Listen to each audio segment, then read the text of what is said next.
Dallas-Fort Worth. This is North Texas in Focus. This show takes a closer look at issues and concerns around the Metroplex. We bring you the show on 88.1 Indy and 881indy.com. Hi, I'm Matthew Reyna. This is North Texas in Focus. Now that Election Day has come and gone, it's time to review how the results will impact the Dallas-Fort Worth area, Texas, and the country as a whole. Nationally, Democrats had a historically good night. President Joe Biden's party retained the United States Senate without losing a single seat and minimized Republican gains in the House of Representatives to 4 to 7 seats at the time of this recording. Historically, the incumbent president's political party takes a beating in the midterm elections.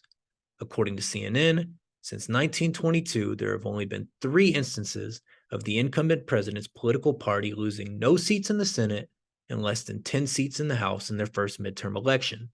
So the results represented a historically good night for Biden and the Democrats. At the state level, Texas Republicans remained in charge by a large margin. Democrat gubernatorial candidate Beto O'Rourke was defeated by incumbent Republican Governor Greg Abbott by roughly 11 points. And with the exception of Democratic Attorney General candidate Rochelle Garza, who lost by about 9.9 percentage points to Republican Ken Paxton, all of the Democratic statewide candidates lost their races by double digits. In the state legislature, Democrats lost 2 seats they held during the last legislative session, House Districts 37 and 118. However, it wasn't all bad news for Texas Democrats. After months of speculation that they might lose significant support in the Rio Grande Valley, their statewide candidates won most of the counties in that region by double digits, and they were able to repel well-funded Republican challengers in border-based congressional districts 28 and 34. Candidates who appeared on North Texas in Focus before the election had a 2-1 record, a 66% winning percentage. Incumbent Congressman Colin Allred retained his seat in Congressional District 32 by almost 32 points. State Representative Jasmine Crockett earned a promotion to Congress in District 30, winning her race by about 55 points, while Jay Clayburgh lost his race for Texas Land Commissioner by 14 points. Thank you to all the candidates who made time for North Texas in Focus during their pre-election media rounds. To analyze what the election results mean for Texas, we're zooming into Collin County and talking to 2 newly elected state representatives from that region. First, we'll hear from Republican Frederick Frazier, who was elected to represent House District 61 in the state legislature. His district includes East Frisco, West McKinney, and the suburban and exurban communities north of McKinney. Then we'll hear from Democrat Mihaela Plesa, who was elected to represent House District 70 in the legislature. Her district includes a large chunk of Plano and Southwest Allen. Let's start with my conversation with Frazier, who previously served as a McKinney City Councilman. I began our conversation by asking him why he wanted to jump into partisan politics after his years on the nonpartisan city council. The opportunity to serve for this district, which used to be 70 and it got redistricted to 61, is something that's been, it's been growing inside of me for some time. And when serving as a councilman and for the entire city of McKinney as an at-large position, gave me so much insight of what we needed to do here. And Scott Sanford, who served this district for a decade and did a great job, decided to not run, and it left an opportunity for myself and a family to put ourselves out there. And we did it quickly. We already had an opponent jumping into it, and who became a great friend of ours and worked on the campaign throughout. And so it was one of those things just to give back. And when you redistrict, you get a brand new looking district. But the big thing about the district was we needed McKinney to be the big heart of it. And it turned out that we lucked out, to be honest with you, that 74% of this district is in McKinney. Where I sit right now, where I'm in my home, we're in the heart of 61. And El Dorado, Stonebridge, the 2 areas which I'm in between, make up the vast votes that come out of this district. And it's a very Republican seat. But this seat includes McKinney, Frisco, a piece of Prosper, Salina east of it, almost the east of that, all of Weston, Texas, and which is going to be a huge growing piece of this district because it's almost all rural and all farmland that is being developed at this moment. And then you have Melissa and Anna and a piece of Van Alstyne. All those cities are the makeup of District 61. And you have a lot of growth coming this way. It's one of the fastest growing regions in the country. It's definitely the fastest growing region in Collin County. We have an airport that National Airport of McKinney is about to go commercial. So we'll have a hub out of there, a new hub coming out of there, because when I was on council, we worked on a new hub. Now we have another hub coming in that will service more likely commercial airlines coming out of, you could have Southwest Airlines and American both competing for the spot. So this is a region, high growth, high economics, and lots of transportation issues. Have you heard at all from any of your former colleagues on the council about stuff they might want to see now that they have a kindred spirit in the state legislature? Absolutely, and that's the one thing that, for whatever reason, municipalities and state don't work very well together for the most part, and it's been a big pull. There's never been this move for each other, and quite frankly, no one from council has gone from this level to the state house. I want to work very close with my municipal partners in all aspects, whether it's McKinney or Frisco or Prosper. All of them I've reached out to, and every one of those mayors ended up backing me, and all of those councils were working with us. It's been a great relationship to be on that municipal side and now on the state side, because I know what that glass house looks like over there, and they need to know what's happening on the state level and be more informed. Our transportation in this region is going to be a giant factor of how we put the roads in, and no one from on the state side in any of the Collin County is on transportation. I've already spoken with the speaker on this, that this is something I would very much like to be on. I've spoken with the congressman-elect self. This is something that I want to be on, because I want to see transportation grow in this aspect. Being from San Antonio and that region, I watched failures of transportation issues and watched failures in Austin of not being prepared for transportation. We've watched the growth come from both sides of there. 281 is a prime example. 1604 is a prime example of not being prepared, and the region growing around it and not having a roadway. I don't want to see that happen here. I'd like to see the roads come in first, and then we build around those roads instead of vice versa. We have to be prepared for that. Transportation is a key issue. Mobility is how you get it to and from. We've seen, truck transportation go up 150% in the last 10 years, and they're not going to stop anytime soon. So I like to see that, and our public safety is another factor. I come from that background. I've been a police officer for the last 26 years. It's about to be 27 years, which is almost amazing in my own mind, or just amazing that it's been this long. And coming from that background, I want to keep. There are two safest cities in America right now at our population are Frisco and McKinney. That's not by accident. I worked on both of those contracts. I know exactly how we built that. I know why we built it the way we did. And you're seeing the collapse, like in Austin.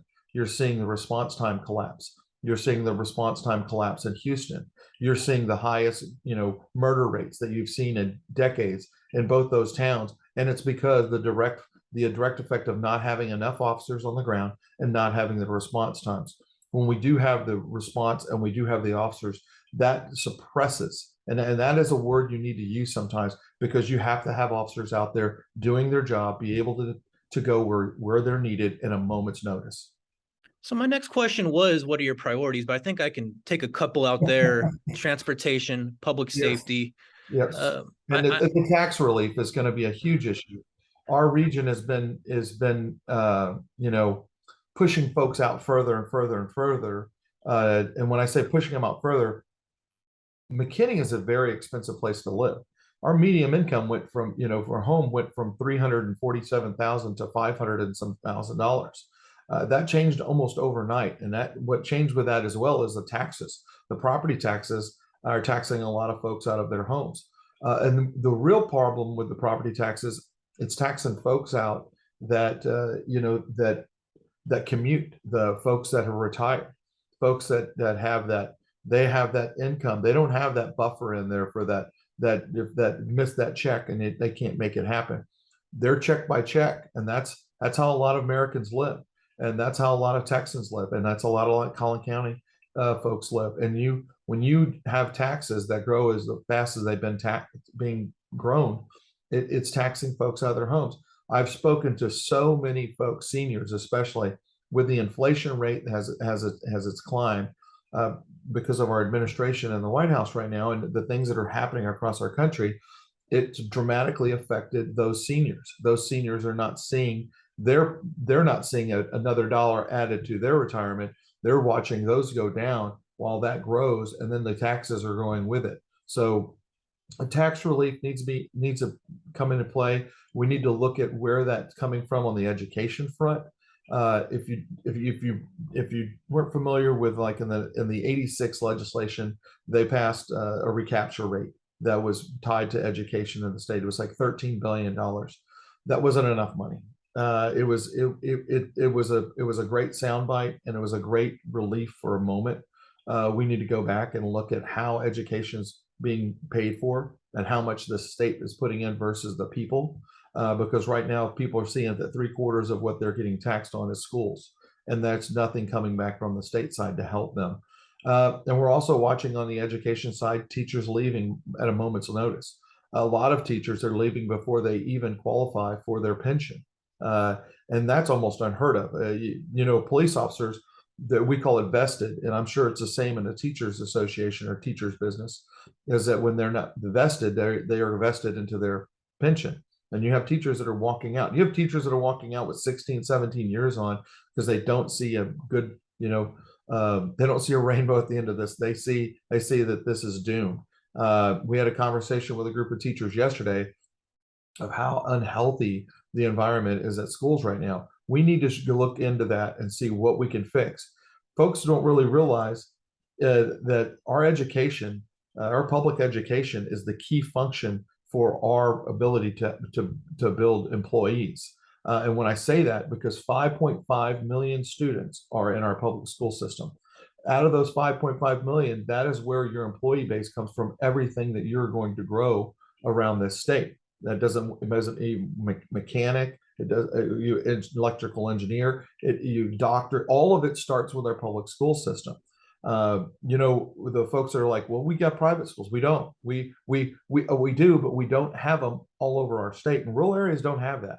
They have a public education system. There's 470,000 teachers, school teachers in this state. And when you put all that together, it's the largest economic engine we have in our state. It's a fourth largest company in the world. And it's our public education system out of the state of Texas. And when I tell that story to folks, they're like, I had no idea. And they said, we should go to homeschooling. I'm like, you're going to homeschool 5.5 million children? It's not going to happen. Folks have to work. There's a luxury to having homeschool, but and I agree that if you can do it, that's great. It's great if you can send your kid to private school. I love to have the options, charter schools, all those schools. If you have options, I love that. But I definitely want to make sure that we come back and look at it as a priority is our education and how we're going to help these teachers and make sure we're paying for it. I hear public education. I hear transportation. Let me drill down a little on tax relief, because one thing that comes up especially when I talk to Mayor Fuller, who's been on this program a few times, is basically the gist of what he says is there's a lot of guys and girls in Austin that talk a great game on tax relief, but substantively that they're not producing. So is that your read of it as well? It's been that same read, and it's a kind of a soundbite. Folks love to say, well, we fixed it or we took care of it, and then you don't see it. And it's great when you make it a note for you to use when you're telling somebody that this is what we did. But if they're looking at their bills and nothing's changed and it's gone up, what did you actually do for them?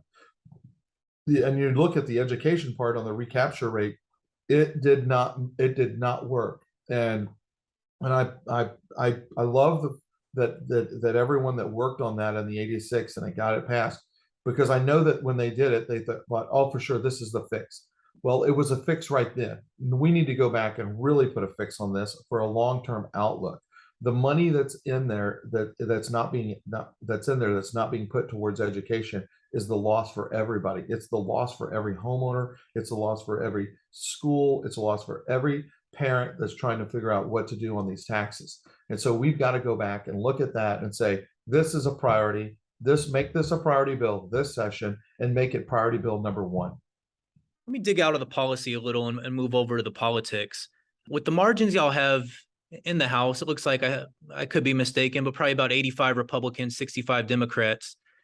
It's going to be Republicans that pick the Speaker of the House. Do you see yourself supporting Dade Phelan for another go as Speaker? I think Dade has done a wonderful job. I think he's done a masterful job. I thought last session was one of the best sessions I've seen in a long time. Folks need to understand that I've been doing government affairs for law enforcement for the last 2 decades. So I've watched speakers come and go. I've watched folks try to be a speaker. There's a person that wakes up every single day that's a House member, and he looks in the mirror and he goes, "Good morning, Mr. Speaker." And that's a true statement, and it's a running joke at the Capitol, but it is true. And you'll see folks throw their names in the hat. And I know Tony Tinderholt just put his name in, and I don't know if that's for a power position or if that's a real deal. We have to sit there and wait these things out. You have to see what's actually going to happen. There's groups right now that are like, you got to get behind him. You've got to stay with Dade. You got to go with this way. And you've got to sit there and make your own path every time, but you've got to make sure the best decision is for your district. And so right now, I don't see Tony getting many votes. That's just a fact. I don't see that moving much, and I don't know what kind of position he's putting himself in. I know Dade has been working very, very hard, and I know Dade's going to work with Tony to figure out what his needs are for that district. I know that he's done that because he is very approachable. He reaches out to folks constantly. He checked on my campaign constantly himself and other folks that were tied to it. That's something I can't sit there and say, well, that guy's did me wrong, or he's never helped out. He has helped out. He helped a bunch of freshmen get to where they're at. He helped a bunch of freshmen and put money into the campaigns. I'm one of the campaigns that he put money into. But I want to sit here and watch this thing play out for a little bit. I've just got my feet, my toes were dipped in, and now I'm up to my knees. And so I'm trying to figure out all these directions and figure out what's actually true and what's actually something that somebody's using as a play. Okay. And just to push a little further on that one, I guess the one critique I've heard of Dade Phelan from his right is Democrats as committee chairs. Yeah. Any thoughts on that? And that's something that's happened since the 1900s, and this has happened for years. And this is the one thing when I was doing forums, and I asked folks, I said, "Can you tell me how do you make a speaker?" And I said, "Well, sorry, let me rephrase that." I would ask, "How many of you in here know how a speaker is made?" And they'd be like, all raise their hand, right? And I'd be like, "What if I told every single one of you you're wrong?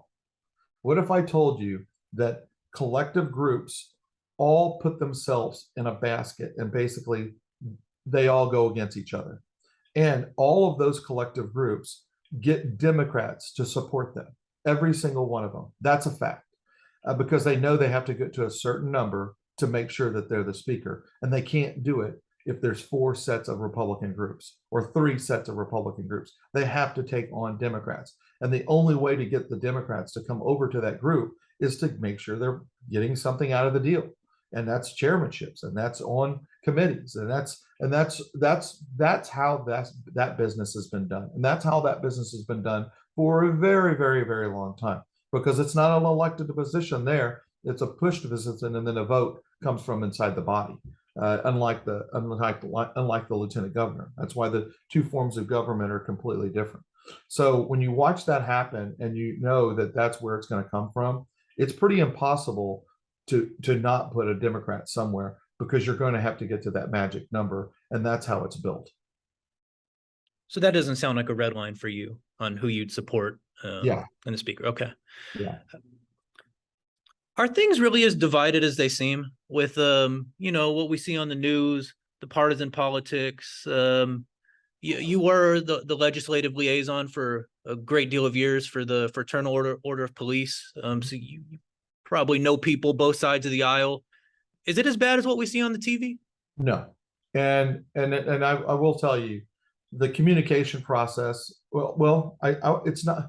It's not with certain folks, but it is with others. You have others that wouldn't even open a door or say hello to the other side of the aisle, and it's on both sides. It's not on the Republican side only. It's on both sides. There's some very, it's nasty. Politics is nasty, but for the most part, folks are working together constantly to try to make bills, especially make bills work. I'll give you prime examples of certain bills when I worked on the Botham Jean bill. That bill needed bipartisan help to make sure that it was better. The body camera bill, it needed bipartisan of folks to make sure that it got, even with ACLU and Mothers Against Police Brutality. That when I sat on that bill to get that built, and it came out of Senator West's office. I worked on that bill every single day to make sure that we had a good bill, a fair bill, and a bill that was going to make sure that folks, and especially folks of color, understood this bill is for transparency and this bill is for accountability for law enforcement. That bill has been a model bill for the rest of the country, and most of the other states, after the body cam bill came out, ours came out, they basically grabbed our bill and took it with them, and that's how they built it. That's how you build great bills that are bills that go all the way from here, then they turn into federal bills, or they go from this state and then the other states take them and say, man, we should have been doing that in the first place too. Also did that with the tuition reimbursement bill, which I'm going to come back in a minute and explain what I would like to do with the teachers. But on the law enforcement side, we were always having a problem with recruiting. We still are, but we do have at least a tool in our tool shed that shows where we can go recruit somebody right out of college, and they can stay on a department for X amount of years. And as they stay on that department, when they get to 1 anniversary date, then their tuition starts being paid back from the state. That's been a great bill. I know that many officers in McKinney that have transferred, or you can interlateral from different agencies now, and they have come here and they have said, man, that tuition reimbursement, it's been awesome. That took $25,000 of debt off me immediately, and for myself and my family. And that's a recruiting bill, because once they stay to a certain time period, they're kind of vested and they don't want to leave then. And that's what we were finding that was being a problem. Officers would get somewhere, stay a few years, and they would leave. So where I got that bill was from the GI bill, and I just reversed it. And then when I was writing that bill and putting it together, I had no idea that we had a teacher bill that was like that for mathematics. But you had to go, when you graduated from college and you took you had to go teach mathematics, you had to go to a very poor district, very poor school, of a school that was challenged with trying to get teachers there.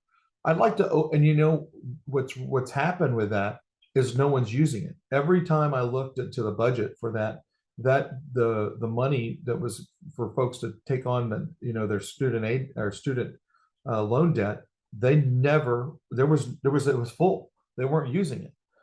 So I'd like to come back this session, take a piece out of that bill and open it up for the whole state. So teachers just don't have to go to mathematics. Teachers can go other places, and they can go to the hometown where they left.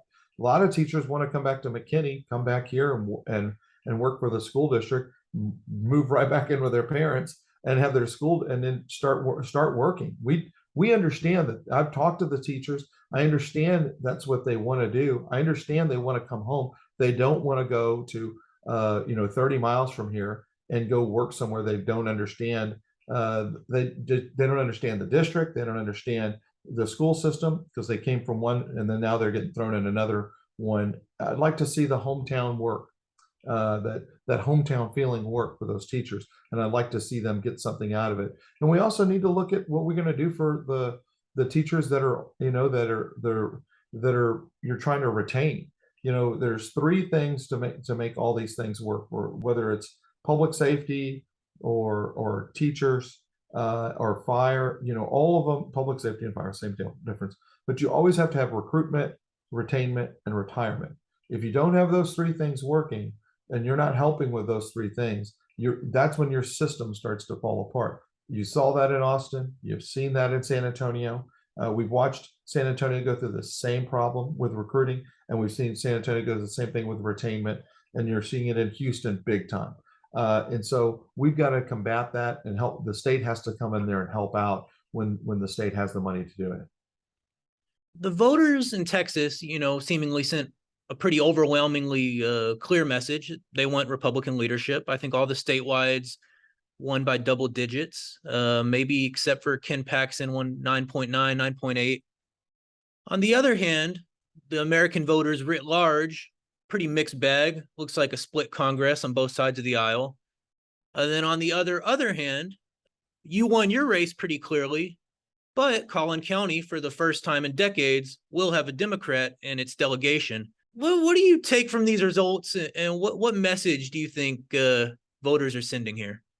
Well, I know that race very well. Jamie Jolly's race in 70. And I had this discussion this morning too. That district, Abbott won by 54%, right? I'm pretty sure the math is there for that 54. Biden won that district by 11 points, which is really, those are two different times though, because when Biden won, there was the one of change, and then Abbott won because folks wanted, they don't want to go where Biden's going. And so Jamie should have followed the governor, right? So her numbers should have been where the governor's numbers are. Well, I think she lost by 880 votes. There's something like that. It's something crazy. You have a very stingent far right group that will not accept certain individuals. I'm close to one of them, right? I'm close to the one they fight with. As Republican as I am, and as long as I've been Republican, as much as I've done for the Republican Party, and much as I will do for the Republican Party, you still have folks that call us rhinos. You still have folks that he's too moderate. And that was where a bunch of them fell with Jamie. A whole bunch of them fell with Jamie harder than me than they did. I embraced my precinct chairs. I've done a ton for our precinct chairs to try to get them. I think there's an educational lapse there. And I think that educational lapse is something that I'm going to break through on, because that's how I built the police associations and built the coalitions that I did at the Capitol, was because I've already gone through these wars with other groups. Now I need to go through one with these precinct chairs and show them, behind the curtain, how the recipe's made. This is where we go. This is how we do it. But we got to do it together. I don't think Jamie had that coalition. I think there was a far right group there that just did not vote for her. And if the numbers are right, and if I'm right, and that 54% holds for Abbott, and she didn't get that 54%, she obviously didn't, then that means people skipped her vote. And if they skipped her vote because they didn't find her more Republican, then they voted for the Democrat. And shame on them, because that's how that happened. Jamie obviously outspent her opponent. She outworked her opponent and outmessaged her opponent. And I thought her message was broad for both sides. I think I don't think she was too partisan on the Republican side. I think she met more of the Chamber of Commerce messaging, to where we're here to work together and do everything together. And I think that's going to hurt that district, because I think that district needed somebody like Jamie to come in there and to heal it. And so we'll see. History is history, and we've got to move on. But I really disappointed in how that happened and how that came to effect. Let's end with this. Chamber of Commerce talk notwithstanding, we did just see, America select a fairly bipartisan Congress. So in the spirit of that, what is one thing you want to see get done this session that will have bipartisan support? The tax relief. I think that has to be the number one priority. We've got to come out of there understanding what we have to spend money on, and where we need to go with that money. And the education is going to be the key kicker to make sure that gets funded at the same time by giving everybody in the state of Texas tax relief. That's what I want to see, everybody come together. And I think this is the best shot we have. I think there's a clear message from our voters that, especially my team, knocked on. When I say my team, myself and my team knocked on 60,000 doors. That's never been done before, ever here. We know what the message was at those doors. It was clearly border security, taxes, inflation, those three things constantly combined with the same messaging over and over and over. We know that because we knocked on those doors and had those conversations, interviewing those homeowners, and trying to understand why are they paying so much in taxes and why are they not getting the relief that they deserve. And so that message needed to be clear and loud to everybody on both sides of the aisle. This is the priority. This is the mission, and we've got to get this bill done. And we need to make sure that Texas is moving forward and affordable, that we're not taxing people out of their homes. And with that, former McKinney City Councilman, State Representative-elect, and most importantly, McCollum High School graduate, San Antonio, Texas, Frederick Frazier. Thank you so much for joining the program. Yes, go Cowboys, and thank you for having me, and God bless Texas. You're listening to North Texas in Focus on 88.1 Indy or 88.1indy.com. If you have something you'd like to hear addressed on a future show or any questions, you can send email to info@881indy.com. That's info@881indy.com.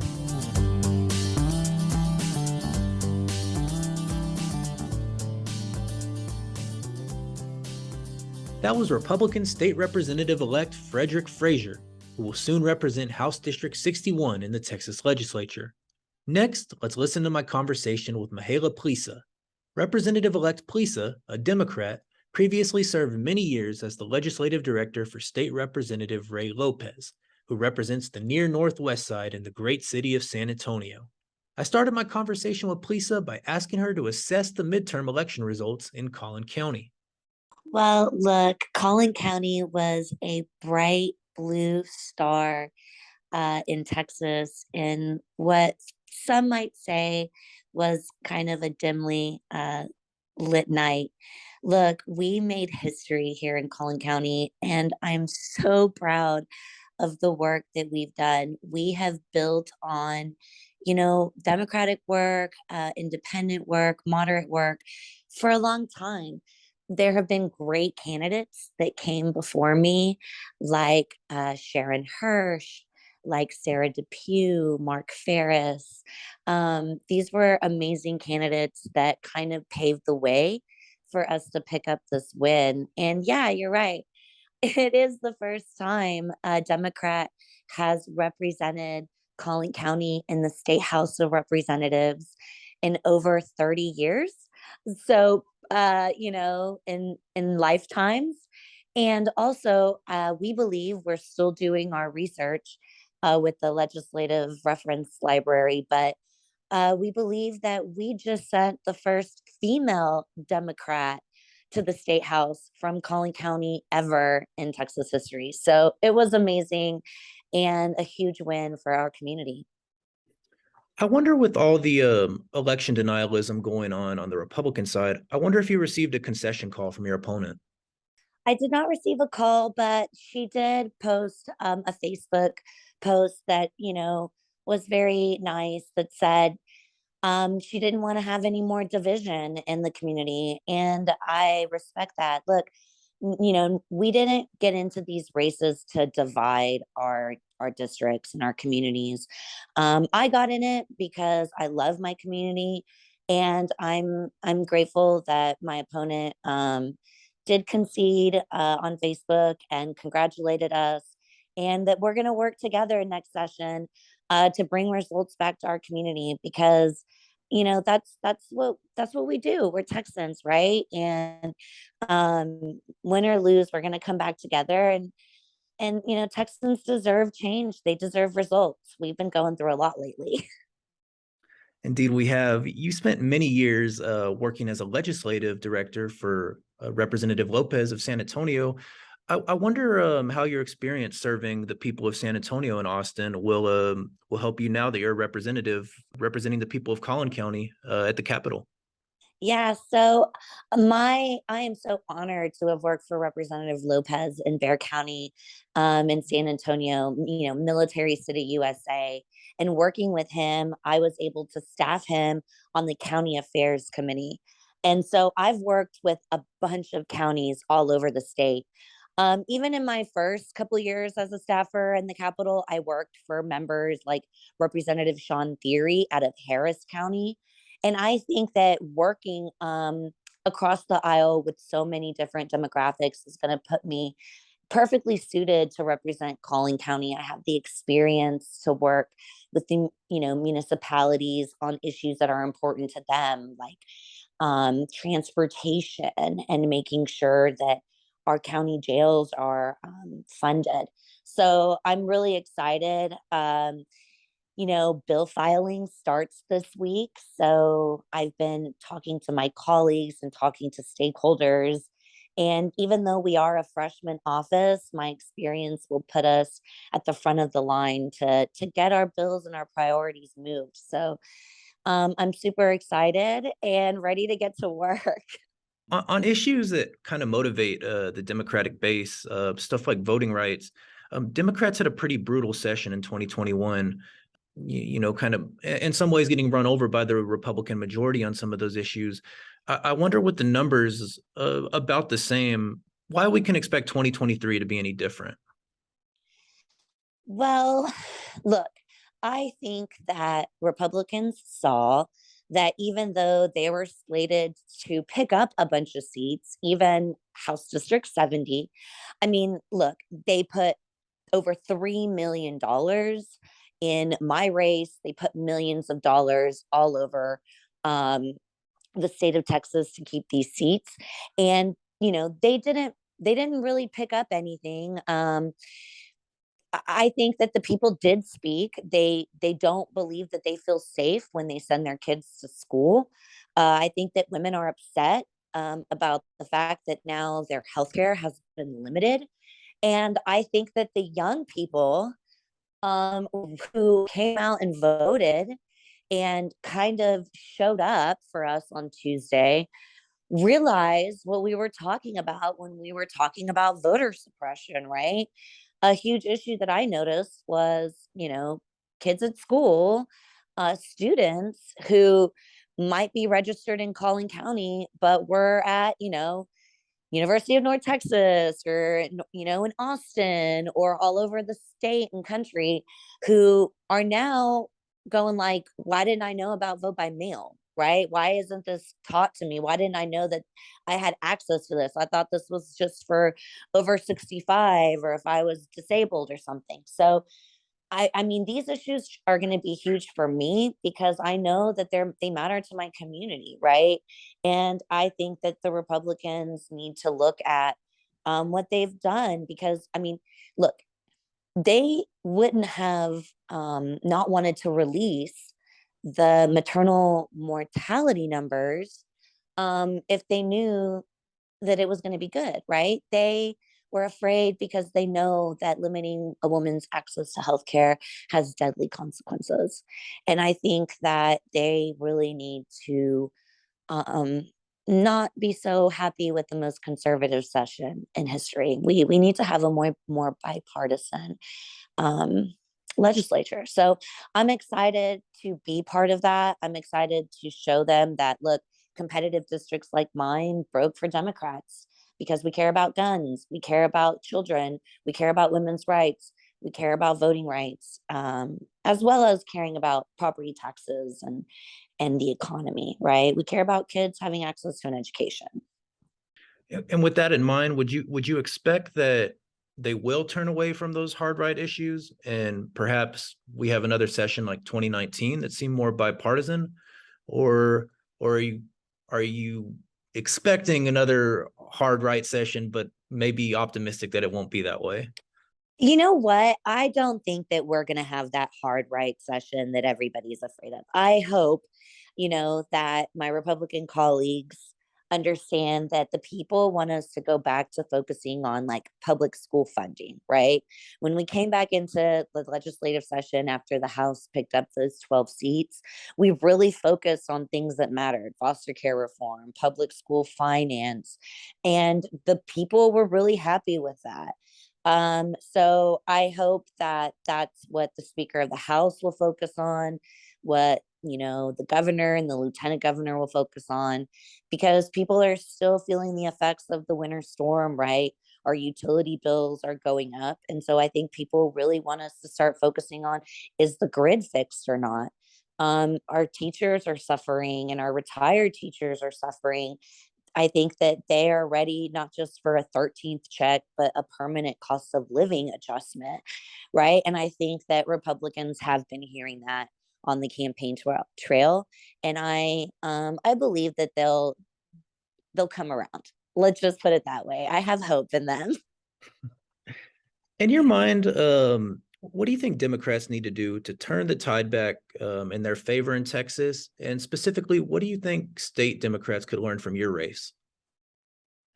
Well, I just believe, honestly, that losing was never an option for us. And no matter what the odds were against us, we kept our head down, we worked hard, and we focused on the people. And candidates matter. Um, I spent a lot of time in my community, knocking on doors, doing community events where I invited constituents to come and meet me and talk to me. And I think that that goes a long way. Look, these elections cannot be bought. When you have a candidate who has a community behind them, who is willing to knock on tens of thousands of doors, make hundreds, of thousands of calls, texts. I mean, we did a little bit of everything. And I think that, it shows that we can win. Um, I believe that this is the beginning of change, and I hope that candidates look at my race, and they might have a funny name like Mihaela Plesa, or they might not have a lot of money, and they still feel empowered and confident that they can win these seats, because we're proof of that. We got outspent like 6-1, and nobody thought that, Collin County was ready to go Democrat, and it was. So, I hope that people just look at our race and use it as inspiration and a blueprint for winning all over the state.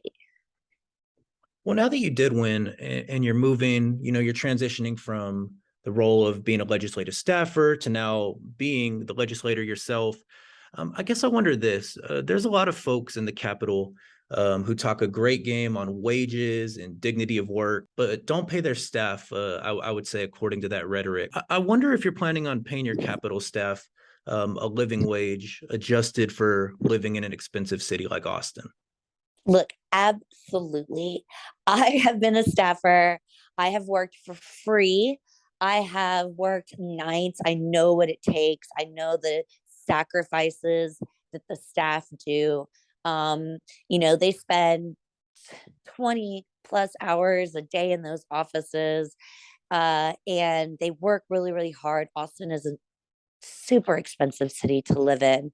And I'm not only going to pay my staff a living wage, I'm also going to advocate for the House to finally get a raise on the amount that they're allocated per month. Look, a lot of people don't know that the House of Representatives hasn't increased their monthly stipend in, man, I want to say like over 10 years.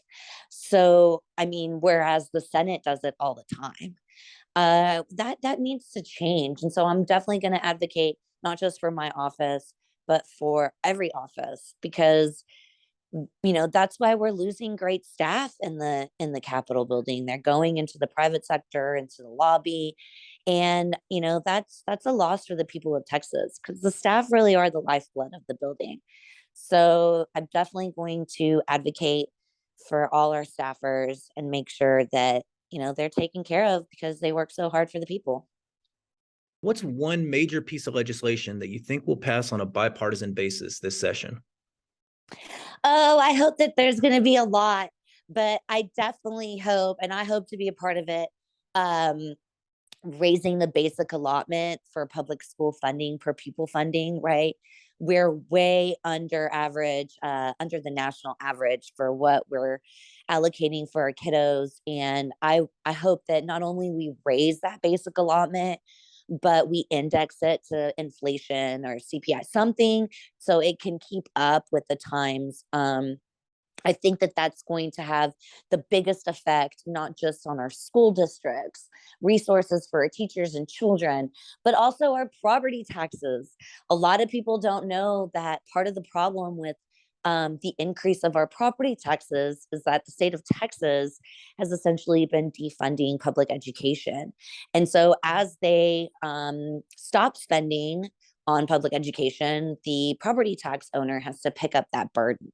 And so, when I was going through school, 39 years ago, Texas was paying almost upwards to 50% of public education, to whereas now we're only paying like around 37, 38%. So we need to increase that basic allotment. It would be a huge relief for property tax owners and for school districts who desperately need that money.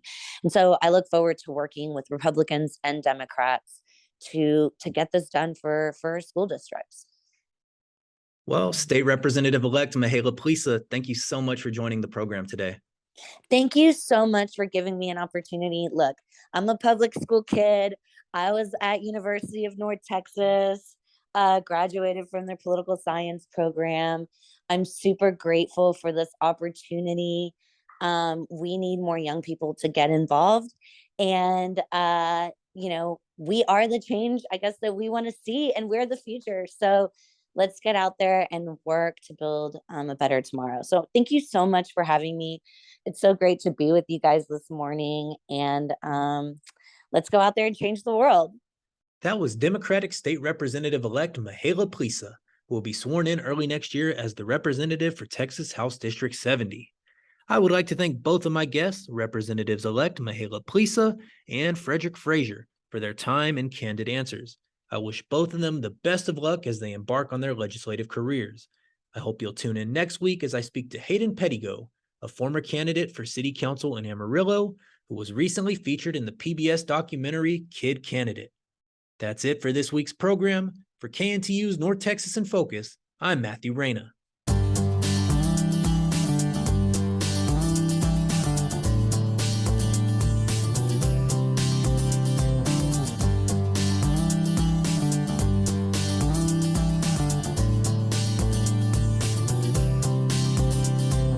This has been North Texas in Focus on 88.1 Indy and 881indy.com.